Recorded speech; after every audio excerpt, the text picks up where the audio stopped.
Welcome to the Whitetail Legacy Podcast. Tomorrow is opening day. This morning, didn't have a great hunt. Deer didn't move like usual.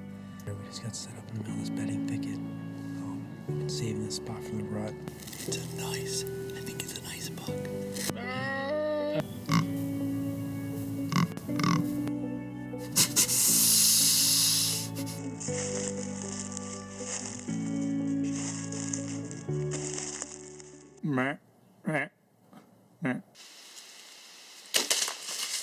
Boom! Hits a 170. That was money. I think he's down right over there, maybe 10 yards.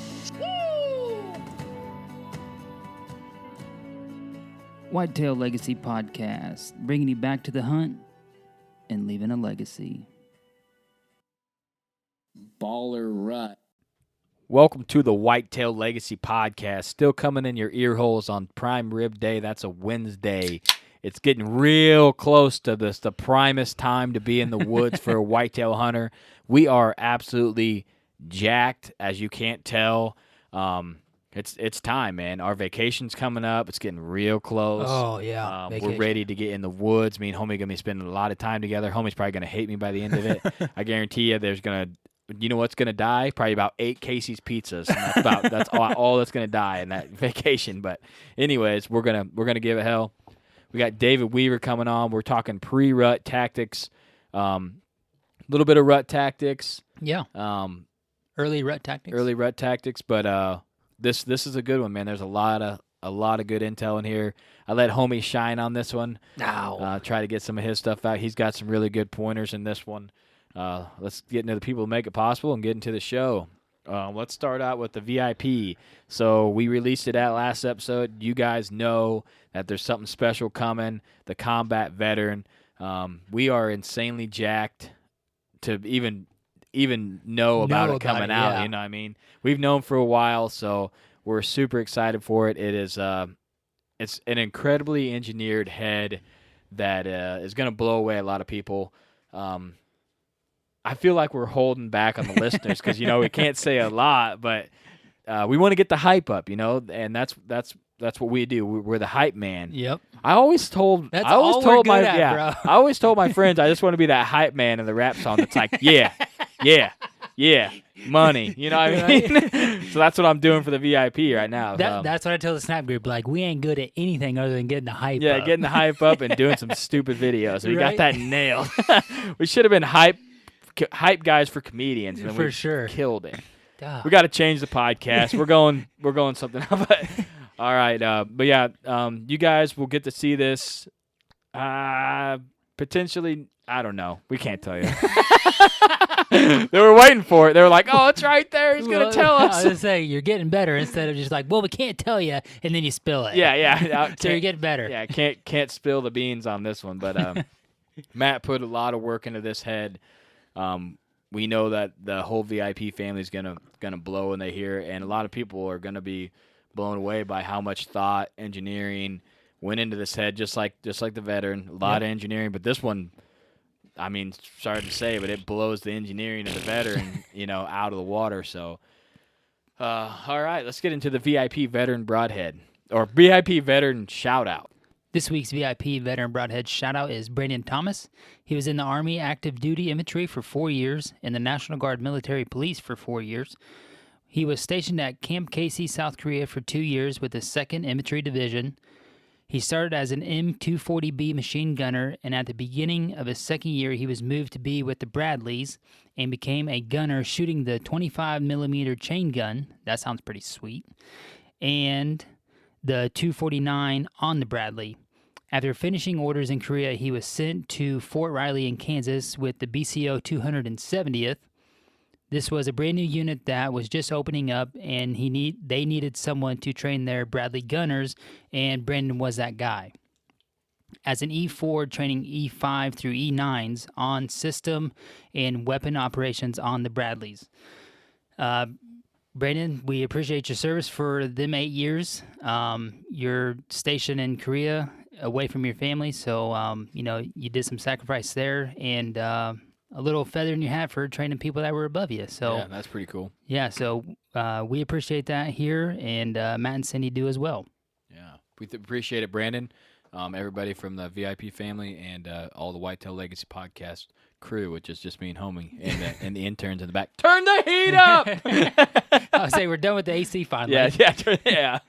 All right, let's get into Ingram. You got something? What you got there? Oh, yeah, he did get out. Yeah. He posted a picture there, and he got both of his daughters out hunting in the blind their early season, so that was cool. It's something that he hasn't been able to do while he was working, 50, 60 hours a week and trying to do the taxidermy on the side. So now that he's full-time, he's able to, get his work done during the week and get out there on the weekends like everybody else. So I thought that was very cool to see because I know it's something that he wants to do and, didn't really get out there as much as he wanted to last year. Yeah.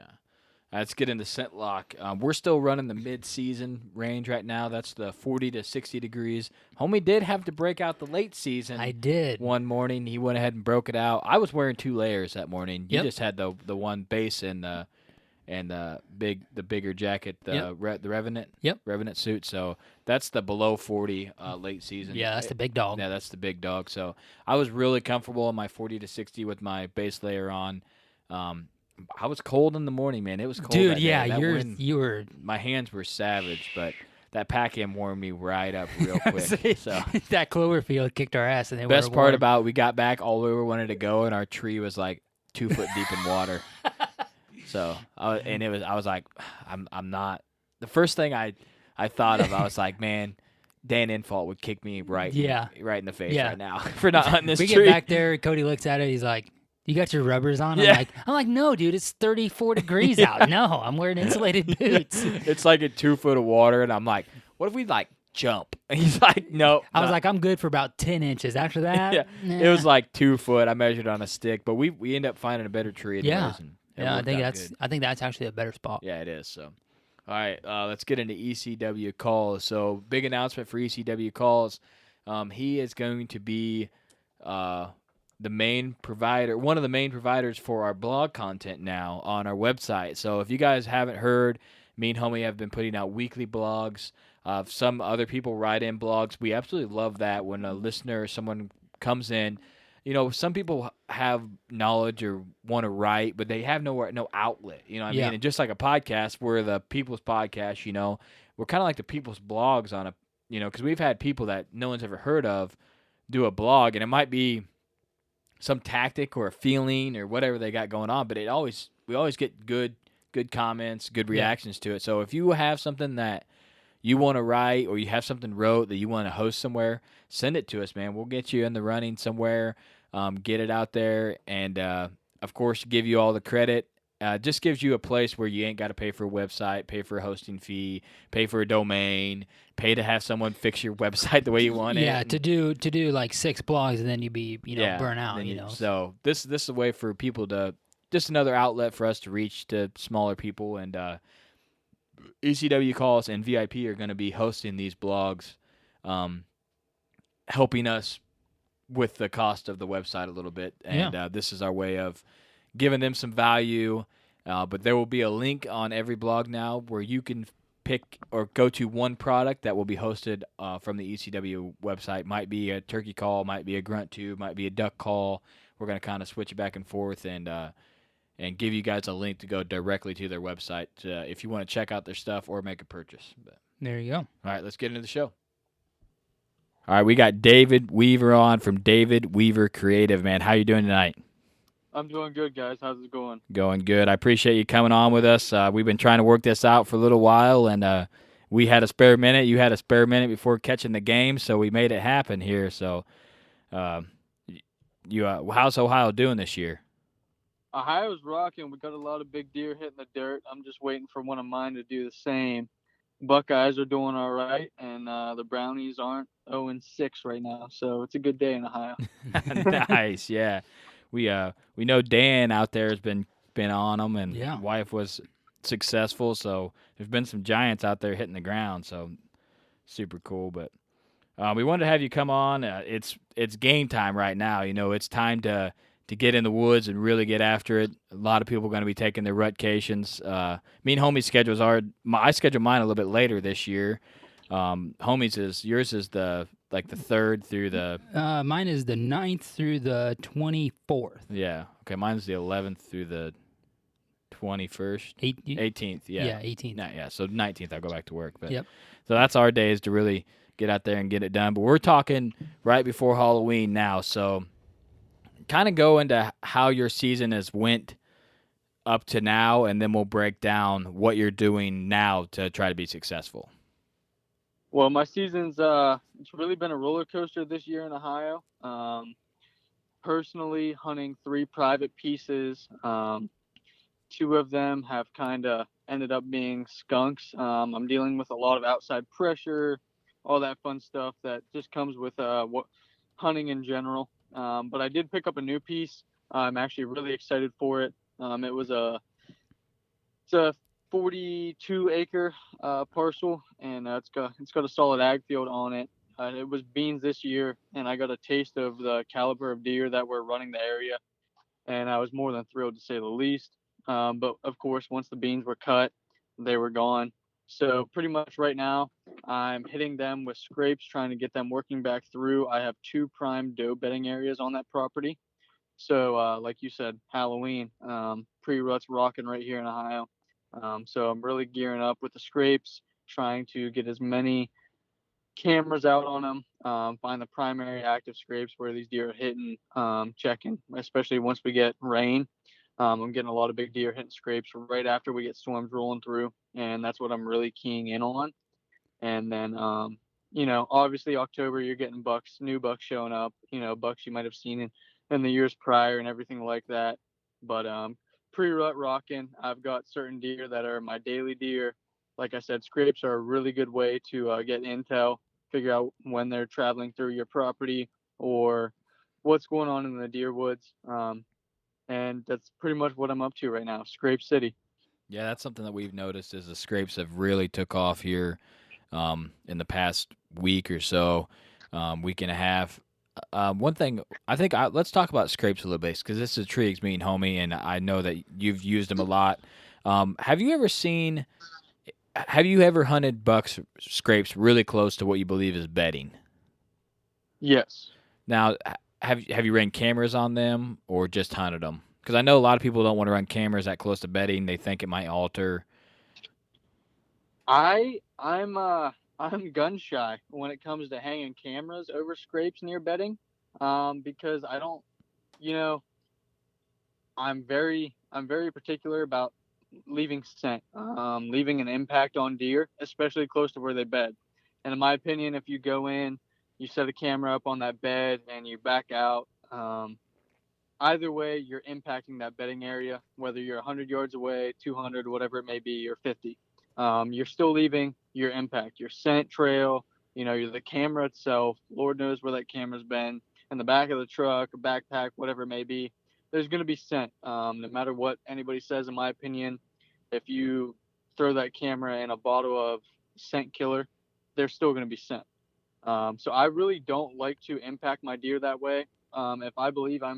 Once I find a scrape close to bedding or know of one from years past or whatever it may be, then I'm getting very malicious, very surgical with it. And I'm going in knowing that I'm going to see, kill, and get out. And that's it. Nice. So me and homie found a scrape this year it's kind of an awkward bedding area. So there's an ag field and there's like a strip of woods and it drops off into a lake. How wide would you say the strip is, homie? Ooh, it's medium sized. Yeah, I mean, like yardage wise, where it narrows down where that scrape is, probably 80 yards wide to where it hits that lake. Oh, to the cliff? Yeah. Oh, yeah. I'd say 60, 70, yeah. Yeah. So it's a 60, 70 yard strip off of ag, and it's really weird. So it's kind of like a cottonwood swampy area. So if you walk 1 foot into the timber, you can't see the ag field. Right. So it's not like mature grown trees. So they're bedding insanely close to the ag, and we found a scrape there. Yeah, so that young timber has let that undergrowth grow up, so they feel secure. And then it's kind of like a swampy area, so it kind of drops off, saddle, and it's kind of like rolling hilly area down to a big ravine. and we found a scrape right on the edge. And that's something I've never done, is like hung a scrape right on bedding, because I kind of the same way. Like Hung man, a camera? Oh yeah, hung a camera. I'm sorry. Did I say hung a scrape? Yeah. Damn it. But hung a camera close to bedding on a scrape, because I'm the same way with you. If you're going to go pull that camera, you're going to leave scent. If there's anything in that bedding, potential to jump it. But this scrape that we found that is active is 15 yards maybe off the edge of this field. Yeah. So we took the advantage and hung it there. And when we pulled it, we were absolutely blown away by the amount of daylight activity in a bedding area on that scrape, like midday, on random days. Like Really? what was the temperature that one day? 57. 57. Yeah, that was like the low, right? Yeah. And then so it was like 57 and like 68 Oh, no, for and the then high. the high was 72. Yeah, 72. 'Cause we So you're looked talking at like it. a 57, 72 degree day, and you got a buck daylight and a 2 on a scrape. On a south Wow. wind. Yeah, at his back. Right. So everything that like you're not supposed, and we believe this is like a 5.5, 6-year-old deer. I mean, like a really big, mature yeah. deer, and I just didn't know if that's something that you had seen, and that was the 8th of October. Yep. Yeah, so we're talking like October lull-ish, middle of the day, just up hitting a Oh yeah, scrape. we're not supposed to hunt deer. Yeah, it just blew me and homie away. Like, this camera, someone's out here just staging deer in front of this camera, because this can't be working. But I think that's something that our listeners should key into. If you find a scrape that is close to bedding and you don't want to hang a camera on it, even if it's hot or something, they don't have to move very far to hit that scrape. Exactly, and especially because I'm a firm believer in community scrapes. Like once I go in like shed hunting and stuff, postseason, whatever it may be, if I still find a scrape that's active near a bedding area, I will mark it on a hunting app I use, whatever it may be, or just take a mental note. That way I am aware for the next season. And like you guys are talking about, like I think that's a prime example of deer that I don't think they're too pressured. Obviously, if you have a 5.5, 6.5 year old buck walking at 2 p.m., I don't think he's had an arrow sent his way. But he's, in my opinion, fat and happy. And I believe that if you have that access to where, like you're saying, 15 yards off an ag field, if you're making no impact, then yeah, I don't blame you guys for hanging a camera, especially that early in October. But no, I've personally never had anything like that. I wish my deer did. You might want to send them a postcard and tell them to do the same thing. Yeah, this is That'd be public. cool. This is public ground too, man. Wow. It's insane. When we pulled this camera, we were like, "All right, this is this is strange," And then so he daylighted going in that morning at like 7:01. Yep. And then he 7, daylighted 2, 5, and 10:30 at night. Yeah, 7, 2, 5, and 10:30 all in the same area. So essentially, like that's his core, like had to bottom- be. But what is weird is He's well, we had- going in, he's coming out, and then he's going back in, and then he's coming out. He's just cruising around in there. I don't know what he's just doing. zigzagging. Yeah, but we haven't pulled cams for A week. a week, so we don't know if he's been back in there or not. But it's since that week after the 8th, he hadn't been back on that cam. So Yeah, so we hunted Wow. there Sunday night, and you went back Monday morning, and, and he wasn't there. Yeah. nothing. So Yeah. Yeah, but there's a awesome. We've been packing in every hunt on public, and there's an epic tree that you can kind of use the limbs to get in, and we can get up real high. But if some action happens there, it's super thick, so it's gonna be like 4 or 5 yards the shot. Yeah, I mean, it's exactly. like It's right gonna be- there. We're literally right over the top of the scrape, but it's like the one tree that you can get in. So we're excited about that area. But I didn't know if that's something that you had seen, because I could see like October 30th, like we're talking, or, the 1st of November, first week, a buck doing that.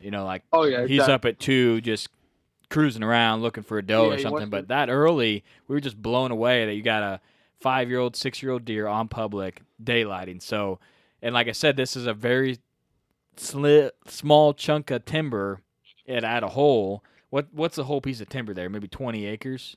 yeah. And then it goes into a lake that people are probably like, oh, it's just a small piece that no one really cares about. Yep, overlooked.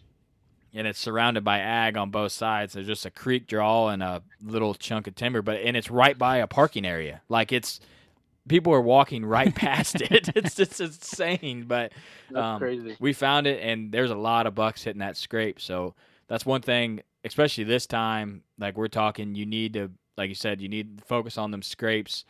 Definitely going to be hitting them after rain, like you said. That's key. Me and homie have both seen that. After a Yep, I'm a firm rainstorm, believer. yeah, they get up.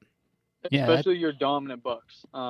And jumping back real quick, how you're talking about that certain deer that was zigzagging through there, doing backflips and everything else on the 8th of October. I'm also a firm believer in deer are just like humans. Like I can, I could literally name you certain deer I've hunted or am hunting, and every single deer has different characteristics. For example, me to you, obviously I act different than you. So essentially, what I'm getting at here is that 5.5, 6.5 year old deer, he has his own characteristics of, I mean, whatever they may be. That's for you guys to figure out. But then you're gonna chase, a 4.5 deer that he might be a double drop tine, crazy, whatever deer that he has different characteristics. Different deer, they'll have different tendencies. They'll all have different, in my opinion, like withstand more pressure. Certain deer, if you even like see them or come close one time, they might completely booger out of there and be gone for that whole season because they will not take that amount of pressure or human impact. And then you'll hunt your other deer that, are laid back, they don't care. You can make certain moves on them, bump them, maybe miss them, whatever it may be, and still have an opportunity. But I'm a firm believer in deer just like people, and every single one of them is different. well, you're a lot cooler than Cody, I can tell you that.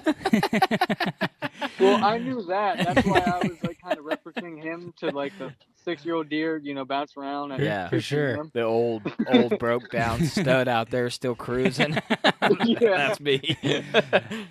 You talking about, utilizing trail cameras over scrapes. Are you out there making any mock scrapes, or are you going off of like outside season scouting and knowing through past history, or in season scouting even of where these scrapes are going to be, and you move your camera there late September, knowing that you still have 2 weeks or so before they really start hitting it and get some really good pictures? All the above. um, I love mock scrapes. In my opinion, if you do your homework about mock scrapes, you can really help yourself learn animals, especially deer, mature deer, whatever it may be, and you can also benefit yourself hunting wise. If you know and can learn how to utilize them, like for example, I only have 5 stands up this year, and at 4 out of 5 of them, there's a mock scrape because I've done my homework. I've learned the area, I've learned how the deer travel, whatever it may be. And whether you're just trying to get them to stop on a trail, come through on an ag field, a food plot, whatever it may be, once you do your homework and really figure out and understand like a little bit more about the whitetail deer and scrapes and how they use them, it's essentially like, Facebook for us, like that, going back to community scrapes, like postseason scouting. If I find a scrape that's still active, like I said, I mark it, I will remember it, and I'll pay attention to it and wait for it to pop up, and then boom, camera's going on it. But in the same notion, around my sets, if I can make a scrape tree over a food plot, which I have 2 this year, and or going back to years past, like you referenced, I'm a firm believer in all that, especially like Halloween. Like this is the time of year I love for scrapes. You never know what can happen.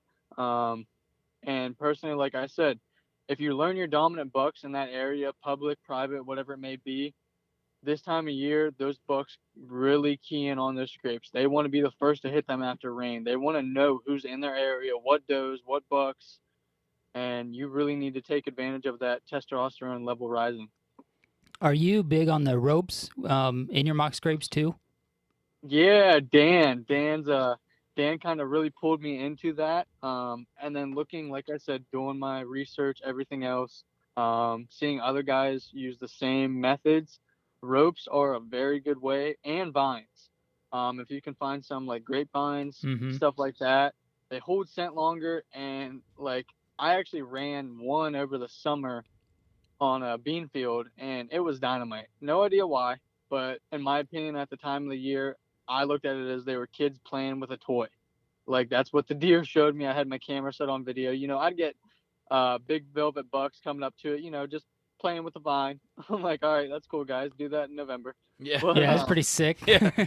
yeah, but yeah, vines, ropes, anything like that, or like I said, you get your more dominant bucks. If like I've actually taken and trimmed some pine trees, and actually use rubber wire or whatever it may be, and put them over oak limbs. And for some reason, my bucks just love it. In my opinion, it's something for them to play with, something for them to rub their glands on, leave their scent, mark their territory, and they go crazy about it. Yeah, I'd say that cedar limb holds that scent a little better, and they Yeah. might like scratching their face on it. You know what I mean? Getting up in those little scratchy cedar briars. I know they scratch the shit out of me when I hang a stand in them, so I can imagine. Yeah. Yeah. So, yeah, I like what you're saying. I killed a buck on public. I can't remember. I think 13. Yeah, 13, and that's what he did. He was coming into a scrape Halloween night. Had does out in front of me, and I had actually made a mock scrape in that area, and I can't remember what product I used, but they had something out back then, and it was like the tarsal or the head gland, Mm-hmm. and I Pre-Rut rubbed it rule? on the branch and rubbed it on some trees and made some rubs, less experience than I am right now for sure. You know what I mean? So I'm out there I hit 5 trees, he's really tearing the area up. Just pissing everywhere. Yeah. And put that orbital scent out, and he came right into one of those scrapes, and I nailed him. But I think that was key. When I went in there that night to hunt, I could tell that it had all been hit. He had made a rub line up to the scrape. He was pissed that there was another deer there. That's going back. Like I said, certain deer are dominant. Other ones, I'm chasing a 5.5-year-old deer on a piece of private of mine. Halo. He drives me crazy. I cannot make him mad. And I've tried it for the past 2 years now, and I just can't bring it out. I've made scrapes in his core area, near his bedding, in his transition area, and he's a mellow deer. That's the best way I can describe it. It's cool. Another dude moved in. It's aight. Or he just I knows don't it. get that. Yeah, I don't. Yeah, it's crazy. Like you said, they all have individual personalities, and that's. Do you think maybe it's because he hasn't seen that deer, not in person, but he hasn't interacted with that deer? It's just the scent that he's just Yeah. I've thought about that, but like I said, with certain deer reacting, going, crazy about it, who is this? Why are they here? What are they doing?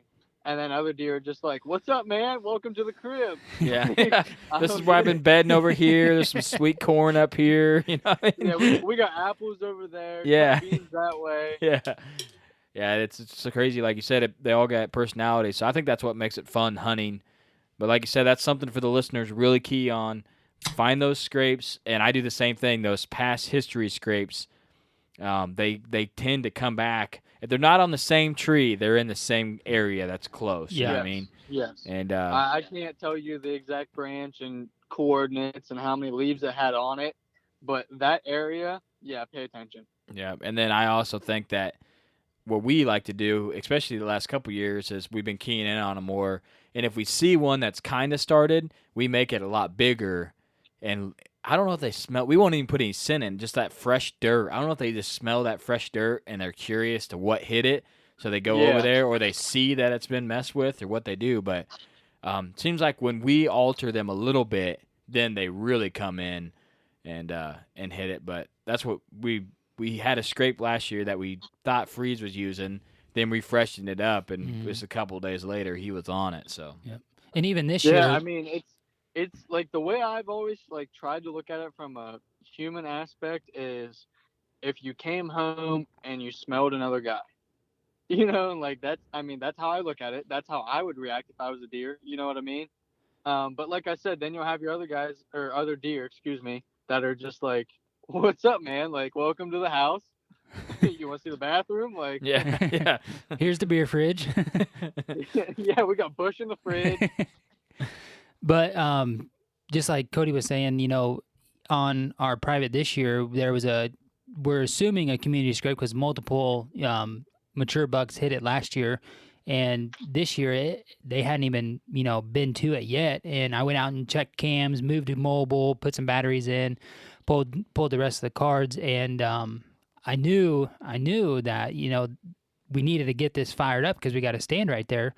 And I went ahead and made a scrape, no sin in it, just kind of pulled up the grass, and got the dirt ruffled up, and Yeah, exposed it. yeah, and got a cam hung on it. And that night we had a couple of small bucks on it, and then the next night we had shooter bucks on it. So just like Cody said, we're not sure if it's Yeah, it was crazy. We had a shooter buck that had been gone for a month. yeah, boom. Just boom, come in and just checked it out. Like, Yeah. where have you been my whole life for the last month? Right? Like, I thought you died. You know what I mean? I think I hit by a car or something.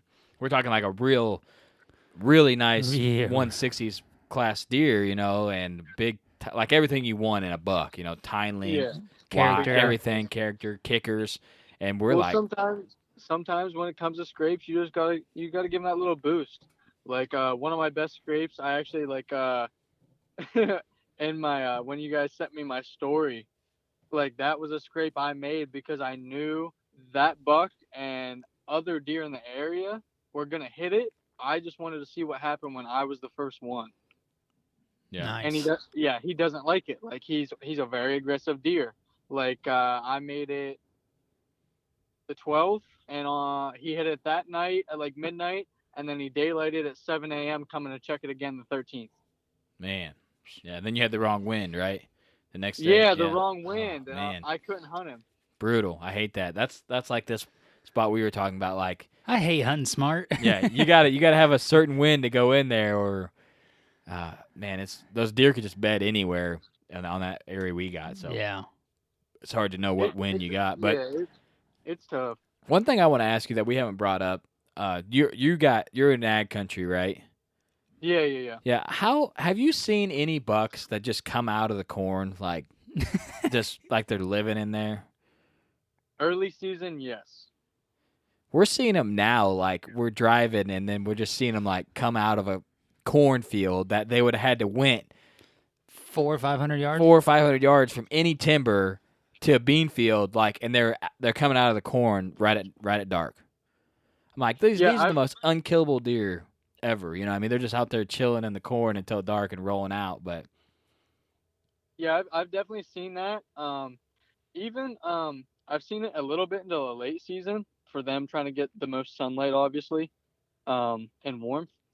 But yeah, you'll get that sometimes. It's crazy. Like even like talking to local farmers and stuff like that. Like some of them, like I don't even hunt their properties or anything. They're like, oh yeah, I just cut corn the other day. Had like 3 bucks get up out. I'm like, what are you talking about? yeah, They're like, yeah, 3 bucks were bedded in there. Yeah, So yeah, I try and pay attention to it. I've seen it a couple times, and actually at one of my private pieces this year, I finally have a cornfield. Like it's always been beans or wheat, and they finally put in a cornfield this year. Like I don't know why, and I hung a cam and made a scrape, and like you guys were talking about, like the whole 2 p.m. thing. Like I'll get young deer doing that, and they just like step up out of the corn, hit the scrape, turn around, go right back in. man. And I'm like, what are you guys doing? They know, man. They got like their little short forest out there. Right. Buffet it's of crazy. corn. But do you guys remember seeing that video from a combine like maybe a year or two ago, and the guy's I picking know. literally the last rows of corn in the field, and deer's just bouncing back and forth, and finally he's at the end and he kicks out. But I'm just like, just Bet get you out there's of the a lot corn, of big bucks bro. that have been shot out of a combine back in the day. Oh yeah, like if you talk to like the older generations up here, they're like, yeah, like back in the day, we'd just start, cutting the cornfields and whatever. And if we'd see a buck we wanted to shoot, we'd turn the combine off, run to the house, get the gun, come back out, start cutting again. Yeah. Dang. I know my 16 buck, when I shot him, the neighbors were cutting corn, and he came from the most backwards ass way he could have. So I still think that he busted out of the corn, and he came in, and I grunted at him, and he automatically made a scrape like he was trying to show his dominance, you know what I mean, and then came right in. But I think he got bumped out of the corn. So that's another thing to look for this late in the year. We got a lot of corn standing right now, but October 30th they're gonna be, a lot of it'll be gone. So if you got a field that you think bucks might be potentially living in. Like, we know that there's 2 that are coming out right at dark and hitting beans where we can hunt. It's been seen by a couple different people. When they pick that field, that'd be a good time to be in a stand. Mm-hmm. And Yeah. and If you can get in cahoots with whoever's farming at your properties, and like, I mean, I have one that he will directly send me a message through Facebook. He'll let me know, like, hey, on this date we plan on harvesting the corn or the crop, whatever it is. Like, dude, that is dynamite. yeah, that'd be awesome. Yeah. Like, that's crazy. Whether they're bedding in there or no matter what, it is fresh corn, beans, whatever it is, it's on the ground. Mhm. And I've had a lot of good success over that. And it's funny you talk about your 16 buck like that. My 16 buck, it was November 2nd when I killed him. So I had never seen the deer before in my life. November 1st, he showed up because they cut the corn, the neighboring property's corn. He stuck around because of the does and the bedding.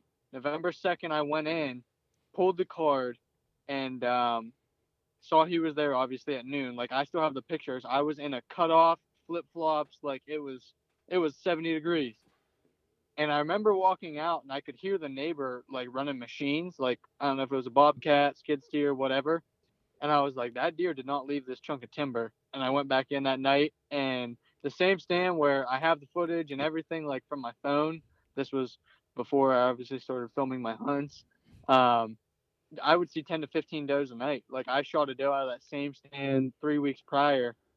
November 2nd, saw nothing but that deer. He stepped up out of the bedding area. I snort wheezed at him. He came running in, and I shot him at 5 steps. Wow. Yeah. So that's another thing to think about. I know that I think about it all the time. Like, I'm always telling the homie, oh, when they pick this corn north of Boonertown, it's going to get fire. You know what I mean? Because I just feel like I don't know if they're out there like in a little grass waterway or what they're doing, but I know that they're out there. Because when all the corn is picked to the north, we do get a lot of bucks that are coming in from the north, like from nowhere. You know what I mean? Yeah, even if like you can pay attention, like if you drive by and you're like, okay, they're cutting that crop field today. Like, when you go in to check a camera near that or whatever, or however close you are to it, see like how your deer react and just learn from it, whether it benefits you or hurts you. I mean, it's something to pay attention to. That way you can plan for years to come. Yeah, I think it'd be a good time to, like, I've used it to go check cams, or if you're going out there to hunt, they got all that commotion anyways. You know, if you drive out to the edge of the field and there's a combine out there, they're not going to know any different. They've probably seen some guys walking around already, so it's just there's probably human scent from the farmers blowing around already. There's gas, there's diesel fumes, there's a lot of stuff going on, so that might be the perfect time to slip in there. And then also, like that buck that you said, he got bumped out of his area. He's in a area that he might not be frequent of, might not know what's bucks in that area, and he's like the new guy at school, right? And then you just snort wheezed at him and called him out, and he's like, all right, okay, let's see what we got over here. So coming over to check it out. But I think that's another key factor this time of the year is look for those fields for obviously feed reason, but also kicking bucks up, moving bucks into different areas. Because I don't really I see a few bucks show up this time, but it seems like from like the 8th to the 15th is when we get our huge like transition of new bucks. November, yeah. That's when we see like just that's one piece. There's like probably like 8 different bucks we never seen on it. You know, like what's going on? But so I mean, November's crazy. So with kind of what we're talking about with the corn, the last year or two, Cody and I have heard, and Cody's actually seen some bucks just kind of appear out in the beans. You'd went to a different farm to just film last year and had a shooter stand up, 60 yards, and nobody ever seen him. Have you encountered any of that? Just deer, using the brown beans to bed in?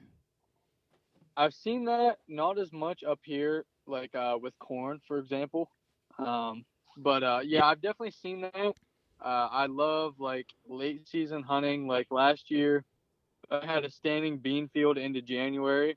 We got hit with a bunch of rain, and then it would warm up, freeze, and all that stuff like that. So the farmers could not pick that field until late. Mm-hmm. It was crazy. But bedding wise, majority up here is in corn. But yeah, I've seen deer do that. Actually, one time, 2 years ago now, I was walking around the edge of a bean field and I watched a doe jump up. Like she was 5 yards in the beans bedded. Scared me to death. And like that was the first time I was like, dude, you gotta pay attention to that.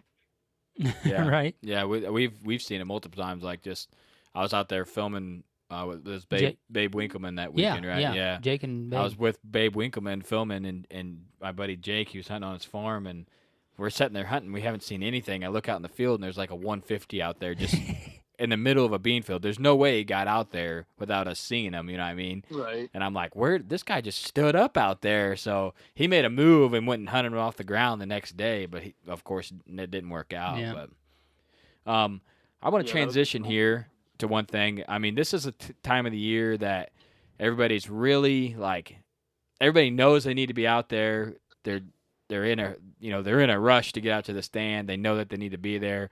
What do you think are some key factors that some hunters might be missing this time of year? I want David to go first, and I want you to go, homie, of what you think some key factors that someone might overlook when they're in this, oh my gosh, it's finally the rut, let's kill a buck stage. You know what I mean? So what do you think some of the key factors? Key factors. I mean, there's certain factors that, in my opinion, play a huge role no matter what time of year it is.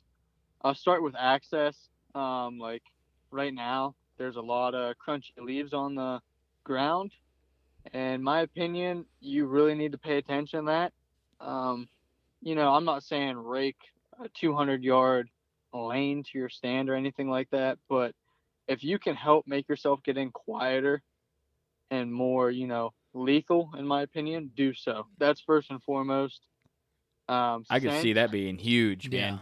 Because like me, like you get off work, one of the last thing you're thinking about is accessing the stand. You're like, I just got to get in the stand. You know what I mean? So I even do that. That makes me think of that creek bottom that we got to get this cleaned out, but we didn't. And then in the rut, we're like Ninja Warrior through that some gun trying to get to the stand. You know what I mean? But yeah, exactly. Yeah. So go ahead. Yeah. I mean, access is first and foremost. I don't care if it's opening day, last day, or rut. Like I'm so crazy about that. It's sick. I like to be as quiet and as lethal. Like I said, like I want to be a ninja. I want to get in there quiet. I don't care if you're 20 or 200 yards away. You shouldn't know I'm even coming. But that's first. Obviously, the wind. You want to play the wind. I'm a firm believer in that. But in the same notion, I'll sit here and I'll tell you, just because I did not hunt that buck when I had the right wind in the middle of October does not mean I will not do it in November. Because in November, I will use buck urine. I will use whatever I will do whatever I have to, because I know that it's November. It's rut. He has one thing on his mind, and I will go very aggressive. I won't do that in the middle of October, and I won't do that early season. But come November, I will get more aggressive, and I will try and get as close to him, push the limit, try and pull out his dominance, whatever it can be. But definitely, like I said, use whatever you can to your advantage. Use the wind. I try and use the wind no matter what. But like I said, if you're confident that a buck is bedding in a certain area, you have him pinned down, you're a cell cam. I mean, I wish I ran cell cams, but I don't. Hashtag balling on a budget. But,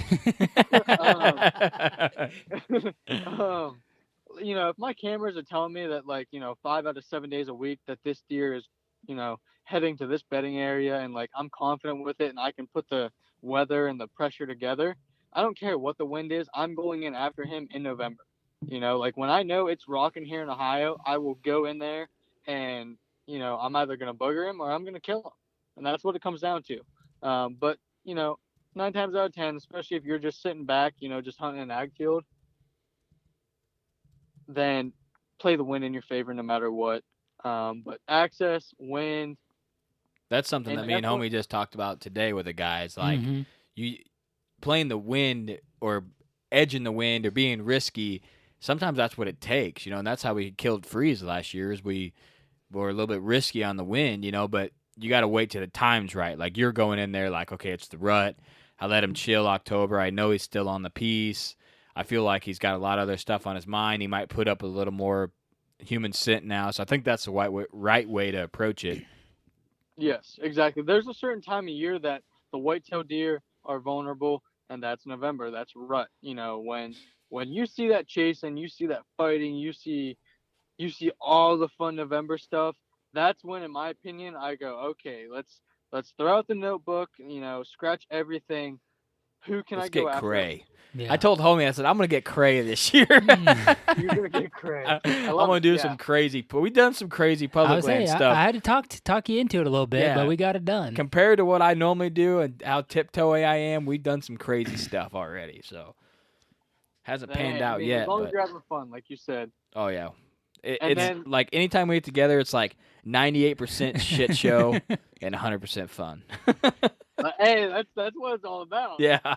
If we ain't dropping something out of the stand, losing something, not killing deer, they're not hunting. That's how we do stuff. Oh, dude, I'm the same way. Like, the other morning I forgot my rangefinder. I was so scared. I'm like, dude, you forgot your rangefinder. You're sitting in a new, like, I never hunted this stand before. I'm like, what in the world are you gonna do? And I'm like waiting for daylight, and I'm like, okay, that's like 25. Maybe that's like 35. All right, we're good. Get those See the two. feel for Yeah, it. get those middle ranges down. You're good to go. But yeah, Exactly. I left my tree arm. I dropped my tree arm out in the woods and had to go back out. I had a beautiful morning to hunt, hard frost, and I didn't have the tree arm for my camera. So I was like, well, I'm not going hunting. I got to go search for my tree arm. Found it with my fluid head, so that would have been a $200, Yeah. little over $200 mess up. So that would have stung. Yeah, that's good. That's good. I'm happy you found it. Yeah. Yeah, so we went That and hurt my pulled. wallet just hearing it. Yeah, right. We went and pulled cams. Then we went back to the truck, got ready to hunt. I'm the film guy, and I'm trying to get some awesome B-roll. We get to the tree. Cody's getting the first stick out. I'm like, bro, my bow is at the truck. He's got to So- bring his bow in case a healthy doe comes in. You Yeah. know what I mean? So did that, and then that same night dropped my release out of the stand. My hat was still on the ground, so I was like, well, just screw the hat. But then I dropped my release because I switched to a thumb release this year, so I was putting it on around we my call book him bag. Mr. Drops. Yeah, putting the release on around my book bag, and then at a weird angle, boom, down it went. I was like, well, I guess I get Sounds my like hat now too. Excuses for Butterfingers to me. What I dropped the first night. Oh yeah, I left the cable jacks to our wireless audio out there for 5 days, and 3 days of it rained real heavy. $700 audio just out in the timber, just getting rained on. Yep. It still it works. was just fermenting. Yeah, it still works. It's still good. And then the first hunt, and by that scrape, I dropped something. Yeah. So that was pretty sick. Oh, water bottle. Oh, yeah, I dropped my drink. Yeah. Yeah, that was loud. Yep. Now you see why I ain't killed nothing. So I'm just Catch it not. on. You're sounding like a 500-pound squirrel dropping out of the tree every Yeah. time you guys get to the woods. I was I might as well We just always spider hunt monkey next out of to it. walnuts or hedge balls, so we're good, bro. Yeah, I was saying, yeah, that You're hedge smart, ball, you're yeah. smart. All right, touche. So But I'm not used to one more that thing. small lone wolf. Yeah. That's my problem. All right, sorry, I ain't got to call him out on that yet. So go. Yeah. We keep interrupting you. We're gonna let you finish. all right, one more thing, and it's the last thing, but most important thing I'm gonna say about November: know your does. Like, I hashtag this. I do everything I can about it, and I tell everyone about it. I don't care about a certain buck. I don't care about Billy Bob. Stickers, double G2 buck, split brow, wide 9, whatever. Crabby. Yeah, crab claws, like thick What's up, Paul? nasty, whatever, Uncle Bessie, like, know your does. Like, at the end of the day, if you have nothing to go off of, like, if you don't have the bedding area, you might not even have the food or whatever, or if you're on public, if you know what the does are doing, you are in the money. If you have does coming through, we'll say doe family of 3, that's 3 does. That's 3 opportunities for a doe to be hot. Like, know what your does are doing come November. Keep them fat and happy. That's the reason I shot one opening day. Limit the herd, meet the freezer queen, shout out. And just sit back and see what they do. And if you can learn them and like their natural traveling, if you can learn their bedding area, that's even better. But know what they're up to, and guess what? Antlers are not far behind. Yep, that's for sure. Homie had Yeah. that wrote down too. I did. I wrote down 4 things, and one of them was history of does coming in and where the first doe is going to be at, the first doe to come in. First doe to come in. I'm horrible at knowing when does come in, but my best advice I can tell anyone is, let's say a doe, she might have a certain white mark on her back left leg. Pay attention to when she disappears and her pattern switches. That's when she's in. Like, that's when she is with a buck. That's when, it's going down. Yeah, Um, if she's not rolling with the same crew, something's up. You know what I mean? right. So pay And attention to that. I mean, I have certain people in the area that uh well, I know of this one doe that every year, she's 5 years old now. For the past 3 years, we've known that she's, came in heat on October 25th to the 27th. So certain does, like I said, if they have markings or whatever that can help you, pay attention to that. yeah, one thing that, I will say I'm pretty bad at is, when you check a trail cam card is you're just scrolling looking for, bucks showing up. But just like you're pointing out, knowing what them does are doing at this point in the year is also a vital tool. Exactly. Like at my new piece, I have a doe. She's got a lump on her back left leg. I cannot wait to see what she does. Yeah, she's Yep. trackable.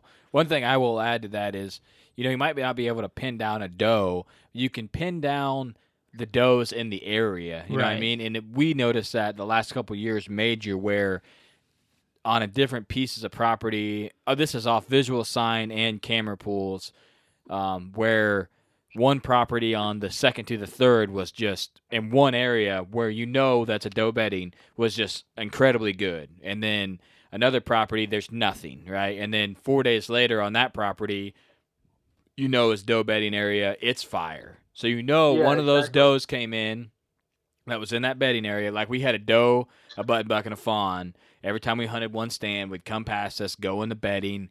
Homie ended up shooting the doe, one of the does last year, right? Yeah. Yeah, and late in the year, and we knew that they were there. We knew that they were coming in, and they rutted. One of those two does rutted from the second to the third because we had mature deer fighting. We had freeze show up that night. We had the lopside show up that night. Yep. There was a lot Yeah, of buck so it was activity. crazy in the Yeah, whitetail woods. yeah, it was epic. I got the mobile cam. I got some of the most beautiful pictures of bristled up bucks just going at it deep in the timber, right on that doe bedding. So that there's one in there that's ready, and they're like 3 yards from my stand the whole time. I'm like, man, it would have been awesome to be in there, but And go go ahead. Go Oh. ahead. No, so where this has really come to light for me, and something that I had to visually look at or visually encounter while I was hunting, is I'm sitting off the side of a ridge, and there's a trail on both sides, and it kind of meets at an X, and it does an X, and I'm probably 20 yards from that cross.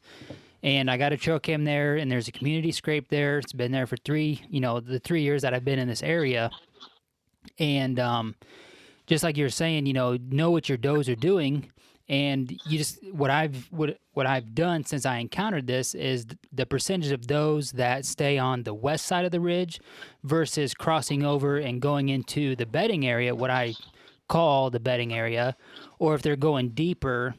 And it cost me an opportunity at a shot at a doe last year. Luckily, it hasn't cost me a shot opportunity at a buck. But if I would have paid attention to the trail cam pictures and known that more percentage of the does are coming on the west side of that ridge, I would have cut a shooting lane and been able to get a shot off at does last year. So this year, since Or I sausage rolls. yeah, or Yeah, sausage roll. before. So this off season I got in there and I cut that lane out, but that was only because I had that encounter while I was hunting. Instead, I could have done it before if I'd have paid attention to the does on trail cam. Yeah, and it's hard, like you said, we get caught up, even now, I'm going crazy. I'm running my Common Hunter, I'm scrolling through pictures on the go on my phone, and I'm only looking for antlers. Mm-hmm. Especially if you're getting a couple hundred, 1,000, whatever. Ohio's a bait state, so I obviously supplemental feed to help myself. That way the neighbors don't outdo me, obviously. For sure. But you get caught up in that, but like, Dan, like, he's a whitetail encyclopedia. Like, that's what he really preached to me, was like, every trail camera picture like has meaning, whether it's a doe, a 2-year-old, or your shooter buck. Like, it's telling you something about that animal, and you got to learn it. What about grass? Cody's really good at getting grass. I got like a time lapse on one camera, man.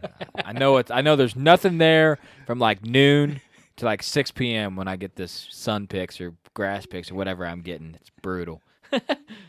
Oh, I feel you there. I had a Mothorn rose grow up early season in front of one of my cameras. Went in, pulled it. It had like, I think it was like close to 1,500 pictures in like 3 weeks. I'm like, oh yeah, like the deer are funneling through here.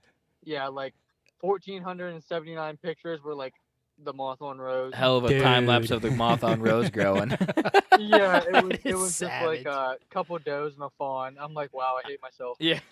You're all jacked, Yeah, dude. You trail just- cams are the worst, man. You get all jacked when you go to pull them, and every time it's pretty much shit. The high is never it's as a love-hate relationship. Yeah, it yeah. is. The high is never as big as the low. Yeah.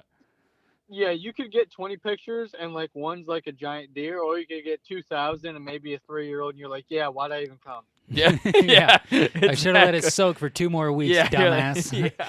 Like, I came all the way back here for this.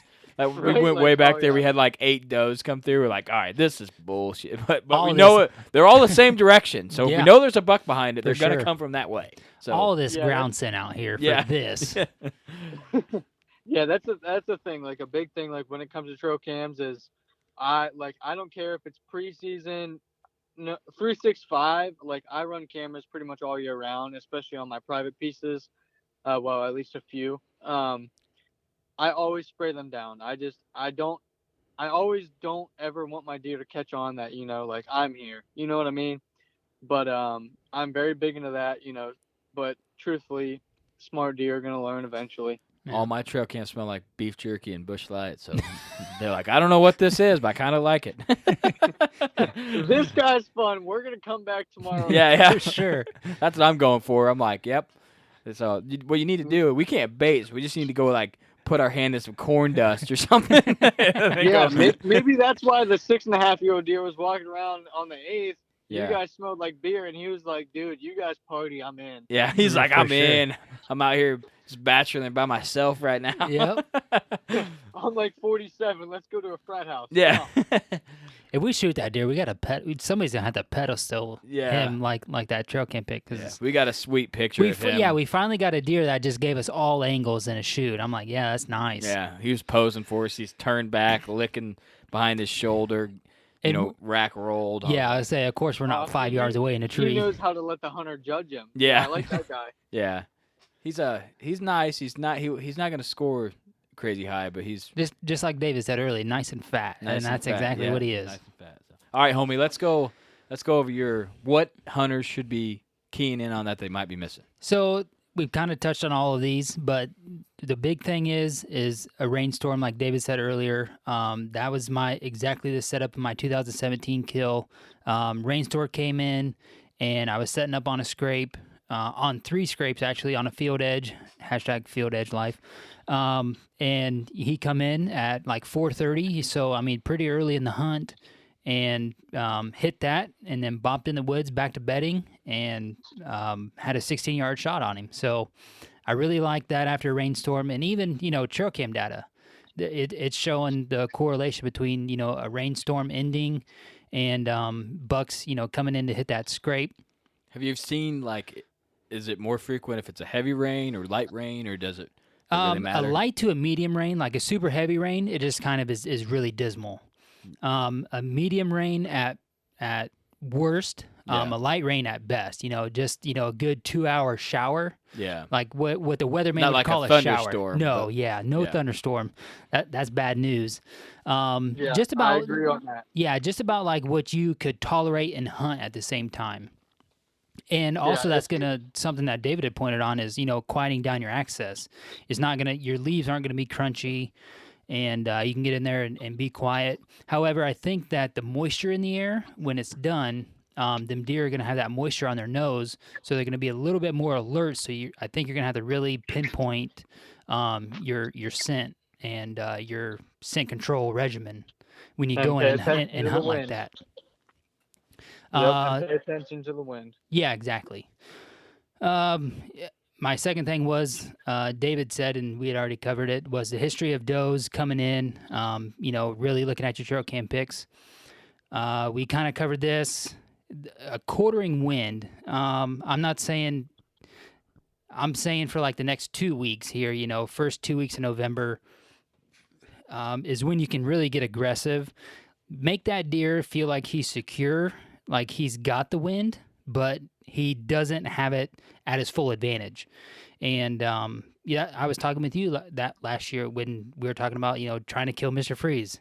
I said, man, just get a little bit more aggressive, and then 16 hours later you get it done. But that was the thing I was talking about, is because I'm not trying to call you out, but it's just what what I've done. Oh, I'm a baby when it comes to pressure. Yeah. Straight up. I would say, you're just One thing I will say, though, is you wanted to go about 8 trees deeper, and if you would have been 8 trees deeper, he would have had my win 100. Yeah. So we gotta flirt the edge with danger and safety. Right. And I felt safe because I was back. You know what I Yeah. mean? If I'd have been up, I'd have been 5 yards. I'd been like, because I knew my encounter was going to be 40-ish. Right? So Yep. I felt like, okay, I just barely cheating it. But if I would have been like 10, 5, Yeah.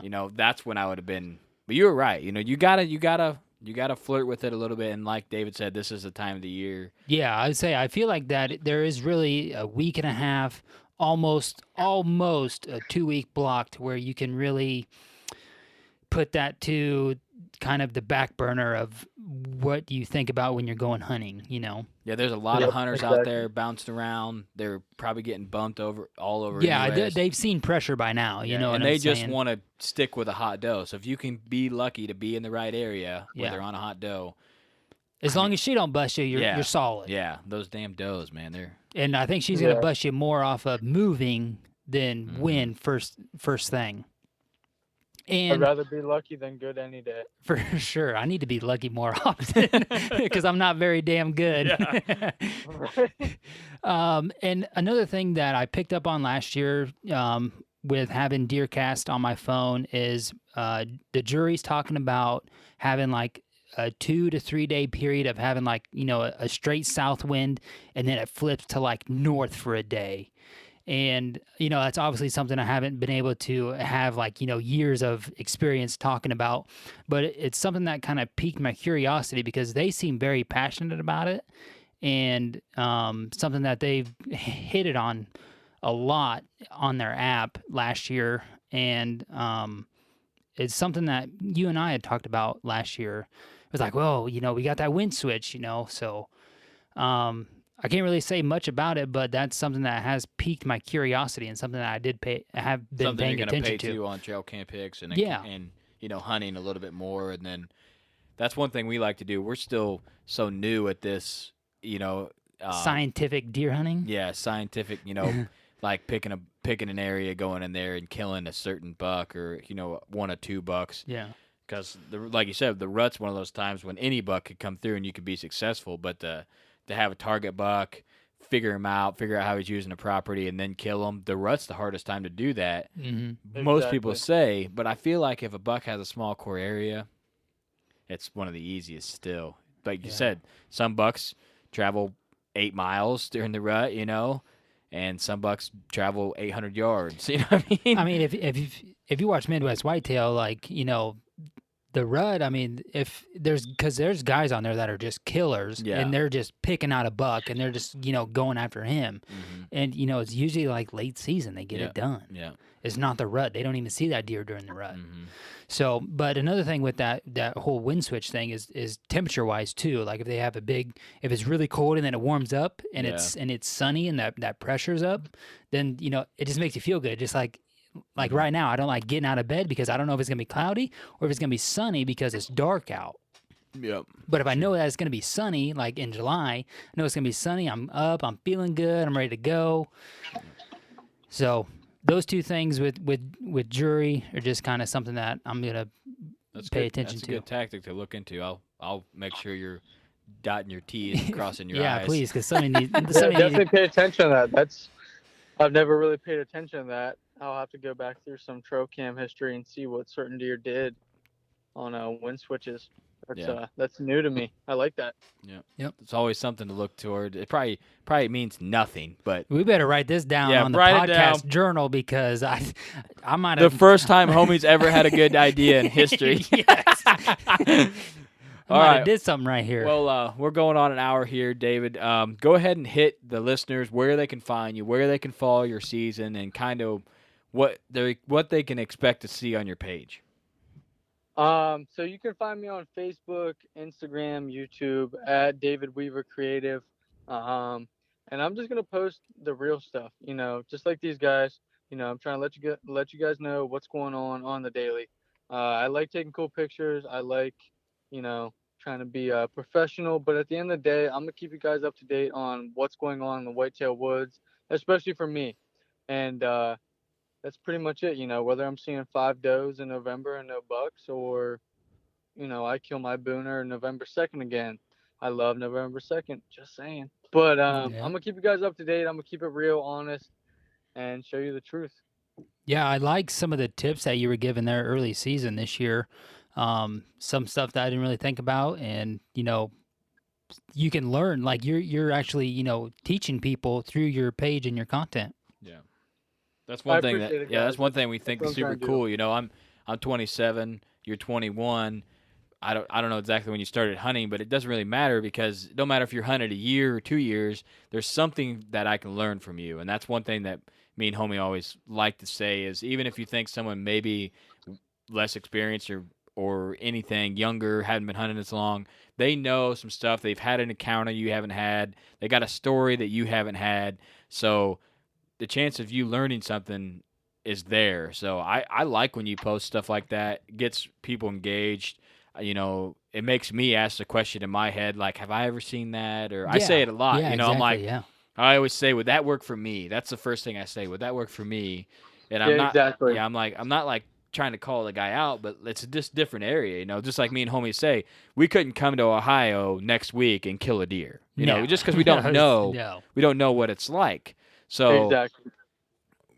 I gotta take what you say in my scenario and be like, would that work for me? And sometimes it does, and it's something that we look into, just like rope scrapes. That's something that we haven't done a lot of, but we see people doing it, or horizontal rubs, something we haven't done a lot of, but we've seen bucks making horizontal rubs last year in our area. So. I think whenever anybody comes across like a piece of content like that, they have like that spot that they can kind of revert back to on, whether it's public or private or like, their own scenario that they play that scenario out in, and just like, well, this might have happened, or that might have happened, so I'll have to try it. Yeah. And then next year you try it and you might be successful, or it might be junk. Yeah, you never know. Right? If it came from this podcast from us and not a guest, it's probably junk. Right? But Yeah, exactly, guys. well, I appreciate you coming I'm on, just, man. I'm gonna learn stuff from you guys. You're gonna learn from me. And that's just how the whitetail life works. I'm going to learn something from everybody and vice versa. Are you going to be filming this year? Oh, you betcha. All right, Nice. man. We'll be looking forward to that. Make sure Yes, to follow sir. all his pages, listeners. David Weaver Creative. That's YouTube, Instagram, and Facebook. All the same, right? Yep, exactly. Awesome. All right, man. Well, we appreciate you coming on and talking about a little bit of pre-rut, rut activity, what we need to be doing, and we hope you get on a big one. We'll be cheering for you. Thanks, guys. I appreciate it. Right back at you. Man, I'm ready to just get out there in the woods and not move for a week. I'm ready for that baller rut. Yeah, I'm ready for that baller rut. It's time. We've been waiting all year for this next week, 2 weeks period. Remember, it was like January 14th, and you sent the snap group like 249 days till the rut. Yeah. This is what we're waiting for. I mean, you can kill them early. Some guys can, but I've killed a few, but it's not like the rut when you get them opportunities. We're just not good enough yet to do it, early. And that's something that people say, well, you can't kill a target buck in the rut. We've done it. It's possible. But I like targeting bucks, but any mature, nice buck that comes by is in trouble. That's So, why we have 2 tags. yeah, we got 2 tags in Illinois, so we're a blessed state. But hope you guys enjoyed this one. This was a good rut tactics. Get your butt in a stand and stay as long as you can. Try to take a buddy out there. Let him get a little tickle of that rut activity. I think he'll be hooked. Try to leave a legacy and white-tail legacies out.